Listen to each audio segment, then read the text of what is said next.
ли много работа? Има. Днеска 3 човека работиме без прекъсване. Докато има обири, ще има и работа. От сутринта? От 7. Колко души дойдоха при тебе? По принцип аз съм отишъл при тях. Това са хора, които през нощта бяха обрани и днес им възстановяваме вратите.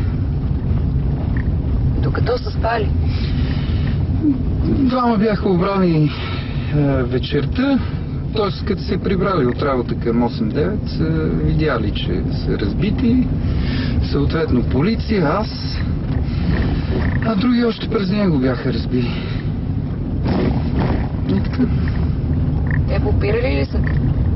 Мен не. Слава Богу. Доста ще ги затрудни, но не е невъзможно. Как се предпазваш? Я кажи, сигурно имаш някакви страшни ключалки у вас. Ключалките са ми доста скъпи, които обикновеният българин трудно си ги позволява. Само патрона на едната ключалка е 550 лева. Без брава и без нищо останало. Казват обаче, че няма неразбиваеми ключалки. Няма. Така ли? Истина. Просто въпросът е да ги забавим достатъчно дълго. Иначе има неотваряеми, които не могат да се отворят на шперци и така нататък с културни методи. Докато вандализма няма неотваряеми. Колко струва да си подсигуриш жилището по възможно най-добрия начин според тебе? До 1000 лева. В смисъл, ако има готова блиндирана врата, която да се преработи със съответните надежни ключалки, бронировки, high security патрони, значи това се разглежда като цял комплекс от заключваща система. Отделни елементи като патрон, ако само патрона се смени, нищо не правим.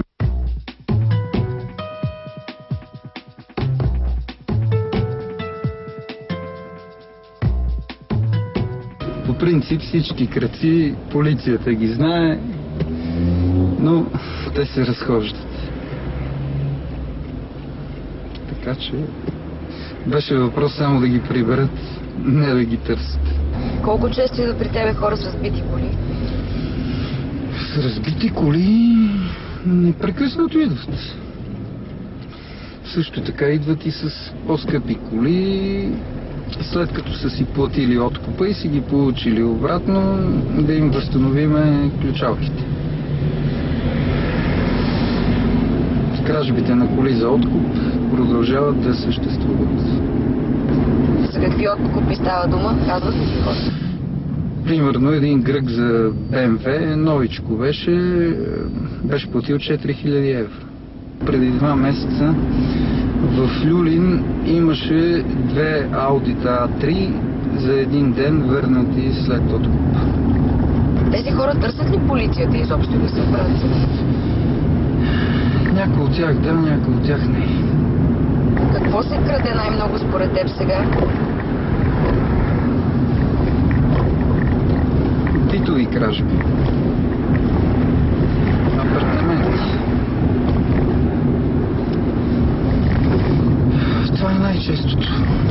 По-сериозните крадци, които отварят врати с висока секретност, са се покрили. И в момента, говоря в момента от 1 месец насам, основно това явно са наркомани с абстиненция, които чупат по-елементарни врати. Не ги отключват, основно ги чупат. Кое е най-наглото престъпление, което е стигало до тебе? Една жена наскоро тръгва на работа, връща след половин час, защото си е забравила служебния лаптоп. Отива в тях, вратата отворена, влиза вътре 2 човека. Тя си гледа лаптопа на масата, който съответно още не е прибран в някой сак. Тръгва към лаптопа, те й казват: Маце, дай си GSM-а, седни на дивана, този лаптоп е за нас. взимат и GSM-а, тя сяда на дивана, взимат си и лаптопа и това, което вече са взели и си тръгват. Къде е ключа към сигурността? На дома, на автомобила? Има ли такъв в нашето Не, няма. общество? Няма. Стараме се да затвориме максимално добре и се молиме да не идват.